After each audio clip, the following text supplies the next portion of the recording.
all these places were like little factories. And they are little Dickensian, like that doorway, isn't Amazing, it? It's amazing. beautiful. I love growing up in these little flats. Of course, you're spending the whole time thinking, how can I get out of here? And yeah, I can remember who lived in each flat. And Can you? Yeah, yeah. We didn't have a playground. I wish we'd had that. The old women all lived in those flats there on the corner, and they'd all sit like Les Dawson women, talking about the war and talking about rationing and talking about, you know, and then I would perform my plays down here. So my first stage was this. And I would get the other kids to sit all up the stairs, and they'd all be squashed on the stairs. Oh, fantastic. And they'd watch a play we'd do. And you would use that for entrances and exits. And that's Very where we would do our Shakespearean, plays. got a sense of sort of Shakespeare for Yeah, some reason. it's even got that, yeah. And so that was my first stage. Fantastic. Would you consider yourself a storyteller? And what do you think stories are for? Well, we're all storytellers, so that's the most important. You know, kids grow up loving stories. They say it's like the second or third word that children learn. They learn mummy. I think they learn daddy first because it's easy to say in English, and a mummy sometimes second. But the first word they learn besides that is story. So story. They want their parents to tell them stories. I know when I grew up, I was craving my mother to tell me bedtime stories. And so it's all about stories. When you dress, you're telling a story. When you write your CV, you're telling a story. When you're everything about you is this is who I am, this is what I'm doing, this is what I've been through, don't mess with me, or pity me, or help me, or whatever it is you're saying. So stories, everything, and the whole basis of my company has been this everybody has a face worth seeing, everybody has a voice worth hearing, everyone has a story worth telling. So to me, that's my job, is to tell as many stories as I can, because they reveal who I am, and they teach me who I am, and also to encourage as many people to tell stories. Oh, look at all this grass they put in. That's a really good idea. This was just all concrete. Right. I went to the Bermondsey lamppost preschool. Which is here? Yep, it's named after that lamppost over there. Right. Because there was Lois lived here, who started my school. Yeah. She was this kind of amazing teacher. She was a professional teacher, but she was very hippie-ish and very kind of forward-thinking, very progressive. And I met her in the greengrocers around the corner, and she said, we're starting an adventure playground, would you like to come and help build it, which is across the road there. Right. And then she said, we'd help build the adventure playground. She said, I'm starting a school in my flat. Oh. And so our flat was here, above the local post office. It's all rebuilt beautifully now, but it was this real tumble-down Dickensian building. And she fills it with amazing, you know, incense and all these amazing cloths on everything. And it was just a different world. And how has that influenced your actual life, do you think, or the stuff you do? Experiencing such in a way, a free, liberal, progressive, just artistic. in every way, because I realise now obviously my mother, who let me go to the school against all the odds, and Lois were just these incredible women in my life who taught me to be resilient and taught me to be creative and taught me to make the most out of what was here. So like I remember Lois standing in this doorway with a bunch of us urchins standing around her and she's saying, we're starting this school, what do you want to call it? And we looked at the lamppost and there was this dog peeing on the lamppost. And we said, well, everyone treats us like that lamppost, so we're going to call it Bermondsey Lamppost. It was perfect for me because it meant I could build my own education, which is what I'd already been doing. So that was perfect for me. And this idea that I could pass on to other people, that you can be yourself, and that is the strongest way to educate yourself, to make the most of what education's available, to make the most of the life that's available, and that of the resources that are available. So to this day, when I make a film or a play, the way I design a show, I go in and look at the theatre, what's here already, and I build on what's there already. And I'm making a film, and when there's problems, I can go, okay, we'll make that corner into an office, we'll make that corner into a movie studio, we'll make that corner into Arabia, we'll make that corner into Africa, because I was always taught to do that and to build out something out of the scraps that were lying around. You must, obviously we all evolve and change, but do you feel that there's been a major development in your character and the stuff that you want to work towards, or was it quite formed when you were? It was, like it is for everybody. I think I started off on the right path. Yeah. And then I think when I was about 18, 19, I had an amazing journey in my career. But once I left school at 15 and I started to try and get into the business, there were lots of messages telling me to deviate from who I was. There were lots of people saying you can't do everything, you can't write, direct and do the music and design and be in it.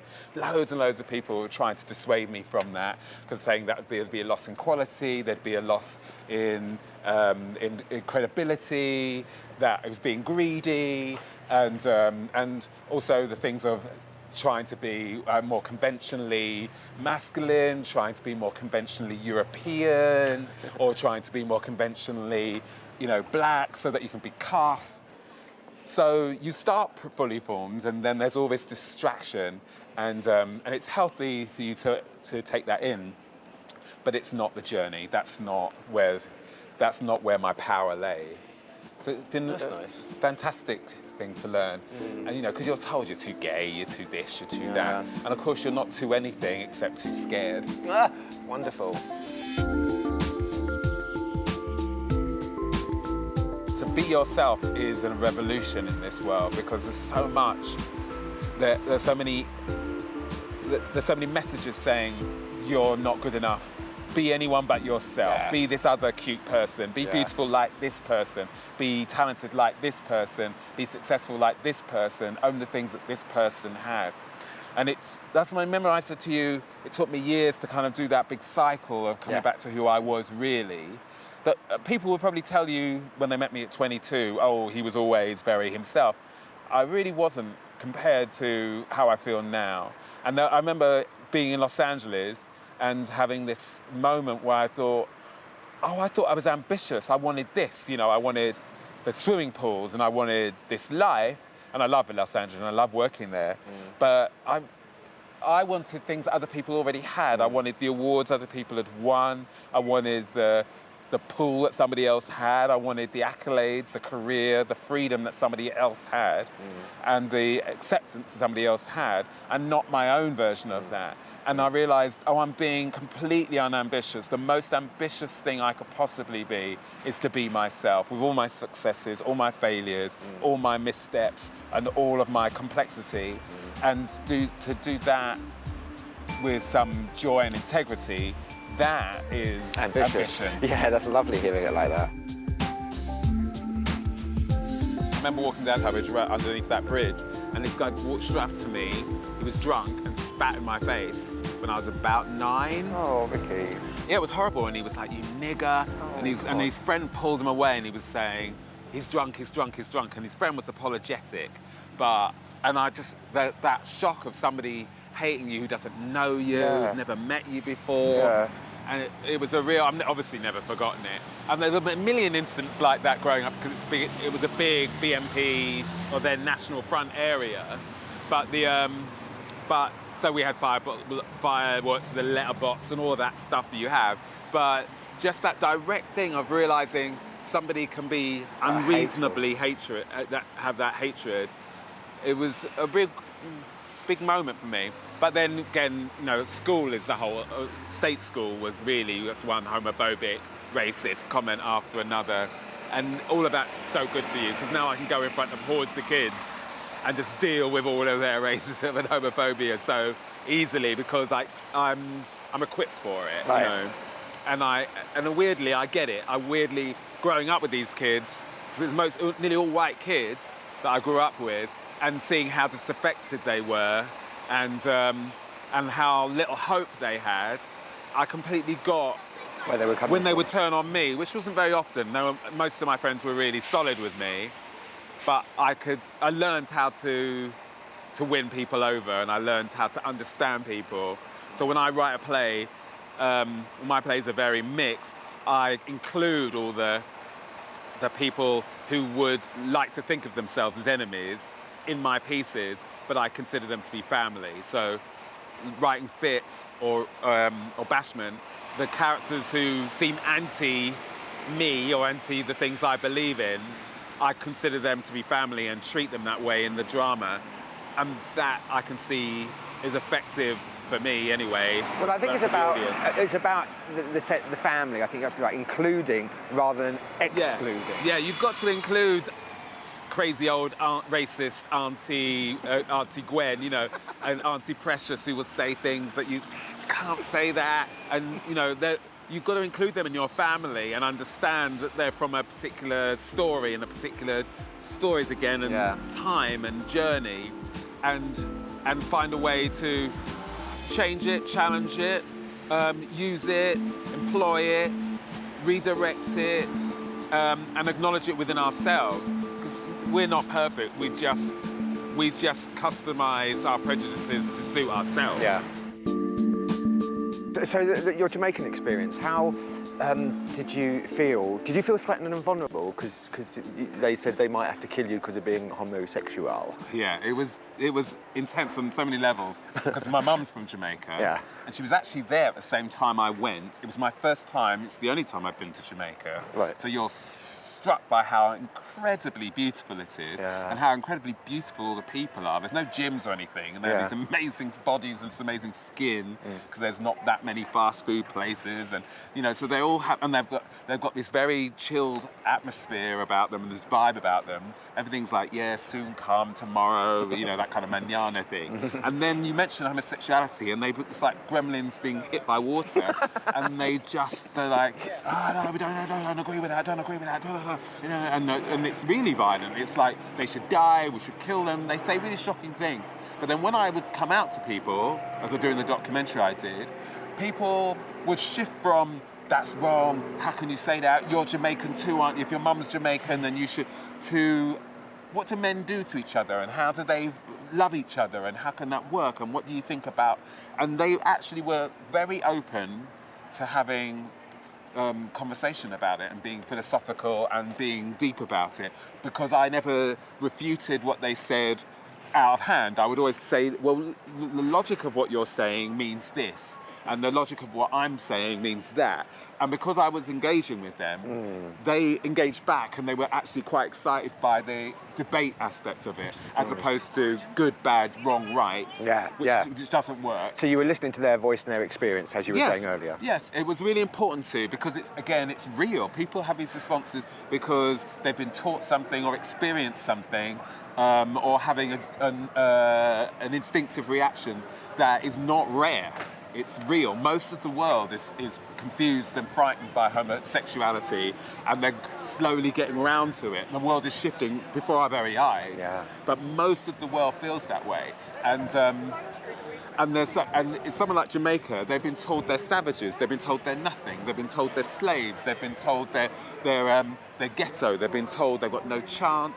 And so the idea of a world where everyone is valued is actually not, and it's in their philosophy, the one love and all of that, but it's really hard for them to completely embrace that, because they've been told there's a hierarchy, and the fear is that they're at the bottom of it, so someone else should be. Right. And of course, the ones who shouldn't be are the gays, the heathens, all of those things. Right. So that's fascinating. Yeah, and once you treat somebody like they have value, they're ready to treat you that way in return. Yeah.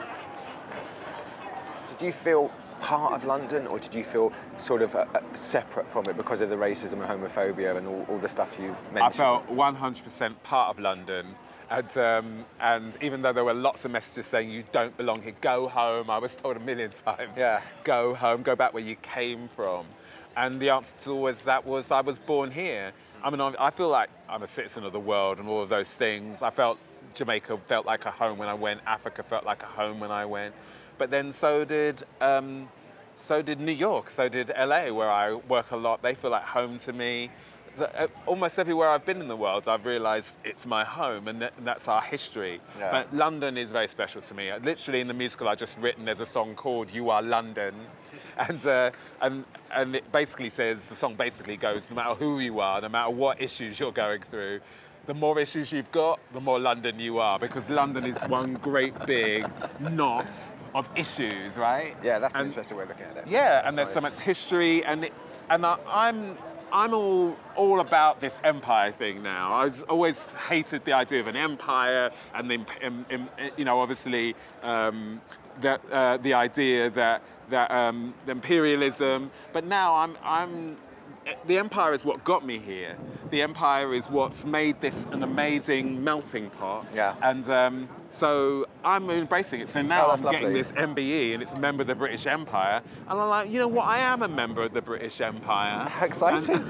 Yeah, and I always have been, and all the people I work with are members of the British Empire, and I can't wait to see them hold that medal and own that medal, and make a big collage of them being members of the British Empire, and for us to take the empire back and take it and make it something truly exciting, and get rid of that whole negative past, and make it beautiful. I admit it, I just love London. I do, and I love it here. I love it here. I love it, it's changing. I love it has so much history.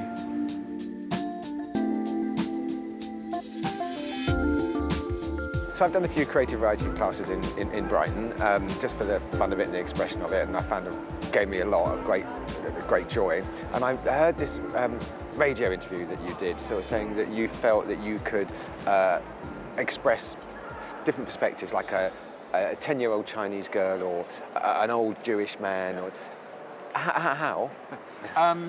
It's funny, a friend of mine he directs this great show I worked on called Noah's Ark, and he said when he first met me, it was in an interview at MTV Films where he was working, and he said it was hilarious because they said to me in the meeting, could you write this movie about a 14-year-old white anorexic high school girl? And I said, yeah, I am a 14-year-old white anorexic high school girl. And I said, well, I'm everybody, I'm everything. You know, I'm part of an organism, the way that your toenail or your ear is part of the same organism. They're doing completely different jobs. They look completely different. If you took a photo of each one, you wouldn't necessarily think they had anything to do with each and the other. But neither is more important than the other. They have different functions, but they're feeding the same thing, which is this creature, this human, this organism, this evolutionary creature. Yeah. And so I am part of an organism. So I'm doing a different function, but I am a Chinese girl. I am all of these different people in the world. Just as Shakespeare is Juliet. He can write for Juliet. He can write for a king or a queen. He can write for someone evil. He can write Othello. He can write all these different characters that seem to have nothing to do with him.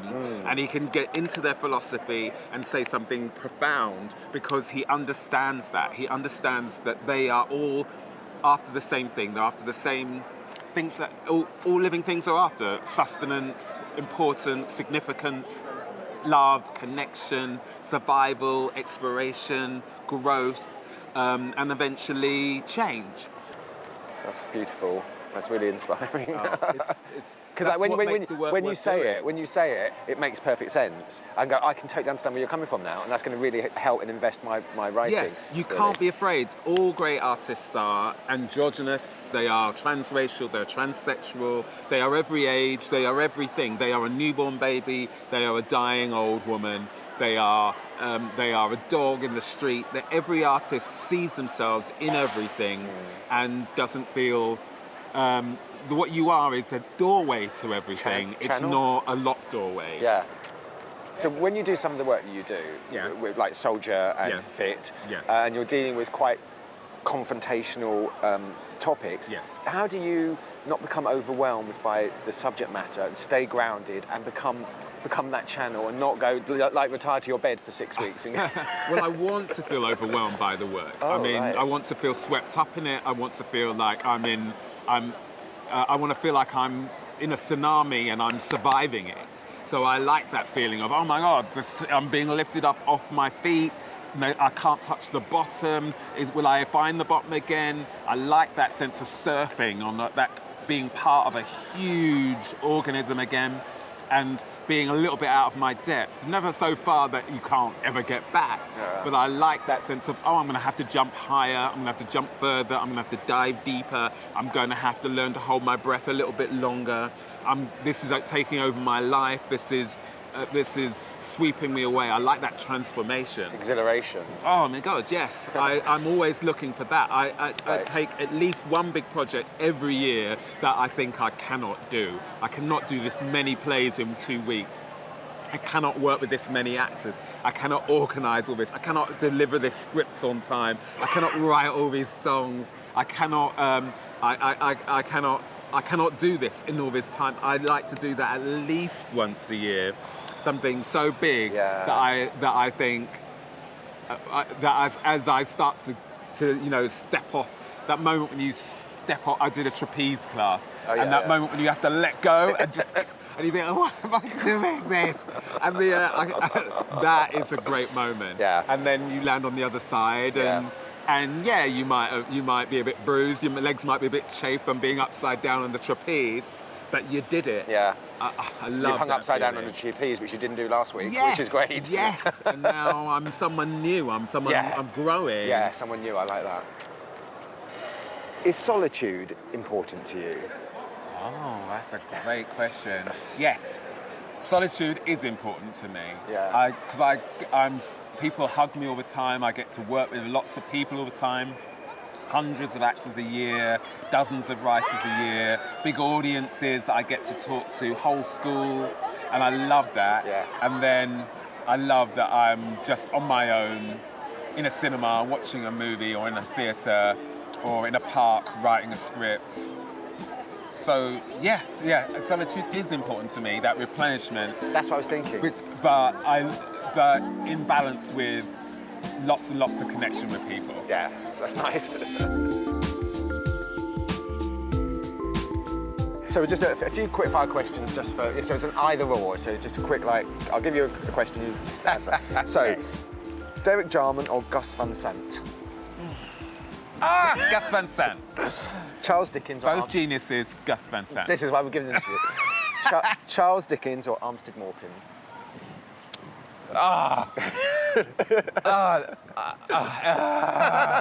Okay, I've read every single Tales from the City book. Everyone was genius. But Charles Dickens, I just read for the first time Great Expectations. And it blew me away. What an incredible book. So great. Charles Dickens. Yeah, good. Charles Dickens. Theatre or film? Film. Okay. Only because it can travel. I love both. Yeah. But film travels. Anyone can see it. It's there forever. Yeah. So I can get it to some kids can click on this film and they can live in a farmhouse in the middle of Nebraska and oh my God, I'm not alone. Oh yeah. And theatre, they have to get there. But of course, being in the room, what an excitement. Yeah. So film. Film. Sondheim or Lloyd Webber? Oh, okay. Lloyd Webber because of Evita. Sometimes amazing, but you give me impossible things. But sometimes amazing, but and everybody's trying to be Sondheim. I like Evita and Jesus Christ Superstar because every single song is amazing. They are great. And very few musicals now, including Andrew Lloyd Webber ones, there's those incredible songs and and I think musicals should be more like that. Yeah. So I'm gonna go with Andrew Lloyd Webber. You know, all these are under protest. You're being very sly with me. You're making me look bad and feel bad because these are all amazing people. Golden Girls or Sex and the City? Sex and the City. Oh, that was a quick one. Who's your favourite singer? Aretha Franklin. She opens her mouth and the other people copy it and they can do more notes and they can get louder and then it just sails out of her. Yeah. You listen to I Say a Little Prayer for You and you're like, what is that sound? What the world needs now. Well, it's Love Sweet Love is the obvious, but actually what the world needs now is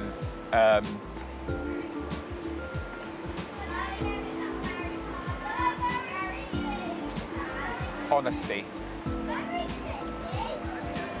Honesty. Honesty and acceptance.